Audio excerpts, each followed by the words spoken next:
4 राज्यों के लिए वोटों की गिनती शुरू हो चुकी है। शुरुआती रुझान भी सामने आने लगे हैं और इस बार के रुझान काफी चौंकाने वाले हैं। सहयोगी आशुतोष चंद्रा हमारे साथ लाइव जुड़े हुए हैं। आशुतोष, 1 घंटे का वक्त हो चला है और अभी के चुनावी जो रुझान आए हैं, वोटों की गिनती को लेकर जो रुझान सामने आए हैं, उसकी अगर हम बात करें तो मध्य प्रदेश में बीजेपी को बढ़त मिलती हुई नजर आ रही है। और मध्य प्रदेश की इस बार अगर हम बात करें तो पुरुषों से 10% ज्यादा इस बार महिलाओं ने वोट किया है मध्य प्रदेश में और बीजेपी आगे। क्या माना जाए इसे? हालांकि राजस्थान में कांटे की टक्कर इस वक्त चल रही है बीजेपी और कांग्रेस के बीच।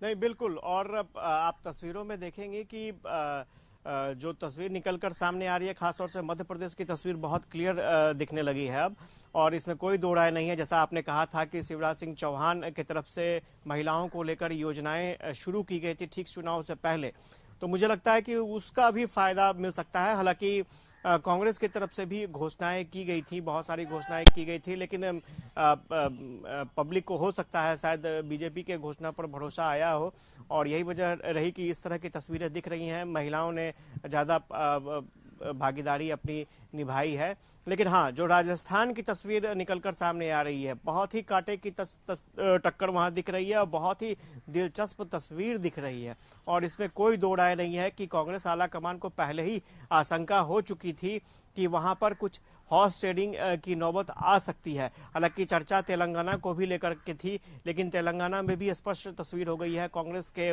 की सरकार बनती वहां दिख रही है। छत्तीसगढ़ में भी सरकार बनती दिख रही है। छत्तीसगढ़ में यानी सरकार बचा लिया कांग्रेस ने, ये कह सकते हैं। और इधर खासतौर से राजस्थान की बात करें तो वहां पर संकट के बादल जरूर कांग्रेस के लिए हैं। वहां पर मुझे लगता है कि अन्य जो विधायक जीत कर आ रहे हैं, क्योंकि लगभग 4 के आसपास ये संख्या दिख रही है, तो ये 4 विधायक किधर जाएंगे ये बहुत फैक्टर काम करेगा। और बीजेपी की बात करें तो 97 सीटों पर बढ़त यहाँ पर दिख रही है और कांग्रेस की बात करें तो 95 सीटों पर यहाँ पर बढ़त दिख रही है राजस्थान में। तो मैंने पहले भी कहा कि ये जो 4 बहुमत का आंकड़ा जो है वो 100 का है, तो ये जो 4 विधायक हैं वो क्या फैसला लेते हैं इस पर भी बहुत डिपेंड करेगा। हालांकि अंतिम परिणाम आने तक शायद कुछ और तस्वीर दिखे, यहाँ पर कुछ और बदलाव दिखे तो वो अलग बात हो सकती है। लेकिन राजस्थान के लिए बहुत चुनौतीपूर्ण स्थिति है कांग्रेस के लिए कि किस तरह से सरकार बचाई जाए। और दूसरी तरफ मध्य प्रदेश की बात करें तो मुझे याद है कि कुछ दिनों पहले मंगल पांडे जो बिहार बीजेपी के वरिष्ठ नेता हैं, उनसे हमारी बातचीत हुई थी। मध्य प्रदेश को लेकर के काफी आश्वस्त दिख रहे थे। हालांकि छत्तीसगढ़ को लेकर के भी वो आश्वस्त दिख रहे थे, लेकिन छत्तीसगढ़ में वो परिणाम नहीं दिखे। लेकिन मध्य प्रदेश को लेकर के बीजेपी के नेता बहुत आश्वस्त नजर आ रहे थे। मैंने पहले भी कहा कि बहुत सारे फैक्टर थे, क्योंकि केंद्रीय मंत्रियों को वहां पर चुनाव लड़ने के लिए भेजा गया। साथ ही साथ आपको याद होगा कि ज्योतिरादित्य सिंधिया कांग्रेस छोड़ करके बीजेपी के साथ आए थे, तो वो भी एक फैक्टर बीजेपी के लिए कह सकते हैं कि प्लस पॉइंट रहा होगा।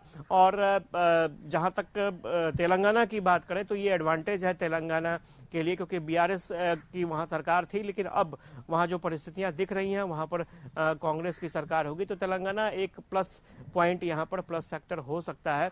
और छत्तीसगढ़ सरकार बचाने में कामयाब दिख रही है यहाँ पर कांग्रेस, ये कांग्रेस के लिए एक अच्छी बात है। और लेकिन सबसे बड़ी चुनौती जो है वो राजस्थान में दिख रही है, तो इसमें कोई दो राय नहीं है। हाँ, ये जरूर है कि इस चुनाव परिणाम को लेकर के अलग अलग दलों की तरफ से अपने आकलन जरूर होंगे, लेकिन इतना जरूर है कि ये कांग्रेस के लिए ये कह सकते हैं कि फाइटिंग सिचुएशन सामने आई है। हालांकि एक एडवांटेज भी तेलंगाना के रूप में है, तो कहीं ना कहीं जो लोकसभा चुनाव के समय एक माहौल बनाने की कोशिश उससे पहले जरूर होगी कांग्रेस की तरफ से। बीजेपी के लिए एक राहत की खबर आई कि मध्य प्रदेश में भी सरकार बचाने में बीजेपी कामयाब हो गई। तो कह सकते हैं कि बहुत कांटे की टक्कर है। और राजस्थान का एक कल्चर कहें कि वहां हर एक 5 साल में सरकार बदलती है, ये वहां का ट्रेंड रहा है। लेकिन इस बार वो ट्रेंड कांग्रेस रोकने में कह सकते हैं कि कितना कामयाब हो पाएगी, देखना दिलचस्प होगा। कुछ और समय बाद कुछ और तस्वीरें साफ हो सकती हैं थोड़ा इंतजार बिल्कुल। जरूर और इस करना बार अगर पड़ेगा। हम जी। चुनाव प्रचार की बात करें तो प्रधानमंत्री नरेंद्र मोदी को हमने सुना, अमित शाह को हमने सुना, महिलाओं के हित में, गरीबों के हित में कई सारी जो योजनाएं हैं वो लाने की बात कही गई। राजस्थान में ये तक दावा किया गया कि गैस सिलेंडर के दाम जो है वो कम कर दिए जाएंगे, 400 रुपए में आपको गैस सिलेंडर मिलेगा। तो ये कुछ ऐसे दावे हैं जिससे लुभाने की कोशिश की गई। वहीं दूसरी तरफ अगर हम कांग्रेस पार्टी की बात करें तो इस बार कहीं ना कहीं राहुल गांधी की तरफ से जो भारत जोड़ो यात्रा चलाई गई, ये भी एक बड़ा फैक्टर माना जा रहा है इस बार। नहीं, चूंकि चुनावी मैनिफेस्टो जो होते हैं वो बहुत ही कारगर साबित होते हैं, और यही वजह है कि जितने भी राजनीतिक दल हैं चुनावी मैनिफेस्टो को लेकर के अपने अपने तरीके से एक्सरसाइज करते हुए नजर आते हैं। और जब बीजेपी की बात करें या कांग्रेस की बात करें, दोनों का अपना अपना चुनावी मैनिफेस्टो था, अपने अपने तरीके से जनता को रिझाने लुभाने की कोशिश की गई थी। आपने देखा होगा कि ठीक प्रधानमंत्री की तरफ से ये भी घोषणा की गई कि आपको लगातार अनाज दिया जाएगा। पहले भी अनाज दिया जा रहा था, मुफ्त अनाज 80 करोड़ लोगों को, और फिर उसके बाद एक्सटेंड भी कर दिया गया। तो ये कहीं ना कहीं एक बीजेपी के लिए एक प्लस पॉइंट नजर आता है। 2020 के बाद ये जो 80 करोड़ लोगों को मुफ्त अनाज देने की योजना थी, ये बीजेपी के लिए एडवांटेज कहीं ना कहीं बन करके आया। साथ ही साथ मैंने पहले भी कहा कि मध्य प्रदेश में एक स्कीम शुरू की गई महिलाओं के लिए। इसके अलावा महिलाओं को ये भी कहा गया कि आपको भत्ता दिया जाएगा। कांग्रेस की तरफ से ये घोषणा की गई। जो बिजली बिल था उसमें राहत मिलेगी। जो ऋण किसानों के लिए ऋण थे, और कांग्रेस की सबसे बड़ी पॉलिसी रही है कि किसानों के जो ऋण हैं उनको माफ कर दिया जाएगा। ये भी मैनिफेस्टो में रखा गया था। तो स्वाभाविक है दलों की तरफ से अपने अपने मैनिफेस्टो जारी किए जाते हैं और उसके हिसाब से ही चुनाव में पार्टियां जाती हैं। लेकिन जो परिस्थितियां दिख रही हैं वो तो ट्रेंड आपको दिख रहा होगा कि किनके वादों पर जनता ने भरोसा जताया है। मध्य प्रदेश की अलग तस्वीर है, राजस्थान की अलग तस्वीर निकलकर सामने आ रही है, छत्तीसगढ़ तेलंगाना की तस्वीर तो सामने ही है। तो स्वाभाविक तौर पर यहाँ पर जो तस्वीर निकलकर सामने आई है, राजस्थान और तेलंगाना, यहाँ पर तेलंगाना में कांग्रेस को एडवांटेज मिला है, राजस्थान में सरकार फंसती नजर आ रही है। तो जो ऑब्जर्वर बनाए गए हैं, क्या वो सरकार इस बीच हम अपने दर्शकों को ये अपडेट भी बता देते हैं कि मध्य प्रदेश के छिंदवाड़ा से इस वक्त कमलनाथ पीछे चल रहे हैं। तो देखिए आशुतोष, इस बार कई ऐसे बड़े चेहरे हैं जो दांव पर लगे हुए हैं। तो ये भी एक इस दृष्टिकोण से अगर देखें तो छिंदवाड़ा से कमलनाथ इस वक्त पीछे चल रहे हैं। ये जो ताजा जानकारी आई है वो हम आपको बता रहे हैं, अपने दर्शकों को बता रहे हैं। नहीं, बिल्कुल। और मध्य प्रदेश को लेकर के कांग्रेस ने काफी एक्सरसाइज की थी। आपको याद होगा कि पिछले बार भी कांग्रेस की सरकार बनी थी, लेकिन विधायकों में नाराजगी हुई। ज्योतिरादित्य सिंधिया कांग्रेस पार्टी से अलग हो गए। उसके बाद परिस्थितियां बिल्कुल बदल गई और यहाँ जो तस्वीर सामने आ रही है कि कमलनाथ पीछे चल रहे हैं, तो क्या अंत तक यही परिस्थितियां रहेंगी? ये अभी फिलहाल खाना जल्दबाजी होगी, लेकिन हाँ इतना जरूर है कि ये सेटबैक होगा कांग्रेस के लिए, क्योंकि कमलनाथ एक चेहरे के रूप में थे कांग्रेस के, और स्वाभाविक तौर पर अगर कांग्रेस लीड करती तो कमलनाथ ही वहां पर सरकार को लीड करते।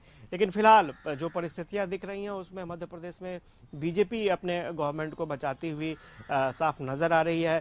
छत्तीसगढ़ में, कि मैंने पहले भी कहा कि छत्तीसगढ़ की बात करें तो भूपेश बघेल के कामकाज को लेकर के वहां पर काफी तारीफ भी होती थी। भूपेश बघेल के काम को लेकर तारीफ भी होती थी, और चूंकि मैनिफेस्टो भी ऐसा तैयार किया गया कांग्रेस की तरफ से कि जनता ने वहां पर कांग्रेस पर भरोसा जताया। तेलंगाना की भी तस्वीर सामने निकल कर आई। तेलंगाना में भी कांग्रेस के लिए सेटिस्फैक्टरी चुनाव परिणाम नजर आ रहे हैं। राजस्थान में आगे क्या होगा ये एक बड़ा सवाल है, और स्वाभाविक तौर पर एक न एक राज्य में इस तरह के हालात तो होने थे, ये पहले से ही चुनावी विशेषज्ञ बता रहे थे। और मैंने पहले भी कहा कि पहले से कांग्रेस आलाकमान को ये लग रहा था, क्योंकि राजस्थान में आप देखिए दो फैक्टर थे। एक तो सचिन पायलट को लेकर के काफी उहापोह की स्थिति थी। सचिन पायलट चाहते थे कि उनको कमान मिले। अशोक गहलोत की अलग स्ट्रैटेजी थी, तो आपसी कलह वहाँ बहुत ज़्यादा था, बहुत ज़्यादा खींचतान की परिस्थिति थी। शायद हो सकता है वहाँ पर उसका परिणाम देखने को मिला हो। लेकिन हाँ, इतना ज़रूर है कि अभी राजस्थान पर सबकी निगाहें जाकर टिक जाएंगी कि आखिर वहाँ क्या होने वाला है। बिल्कुल। और अगर कुल मिलाकर देखा जाए तो हम ये कह सकते हैं कि किसके दोनों हाथों में लड्डू और किसके मन में लड्डू फूटता है, ये देखना दिलचस्प होगा। चलिए, बहुत शुक्रिया आशुतोष आपका तमाम जानकारी के लिए। तो 4 राज्यों के विधानसभा चुनाव के नतीजे, गिनती शुरू हो चुकी है वोटों की, और अब से लगभग 1 से 1.5 घंटे में क्या तस्वीरें होने वाली है ये भी पूरी तरह से साफ हो जाएगी। तो लगातार आप कशिश न्यूज के साथ बने रहिए।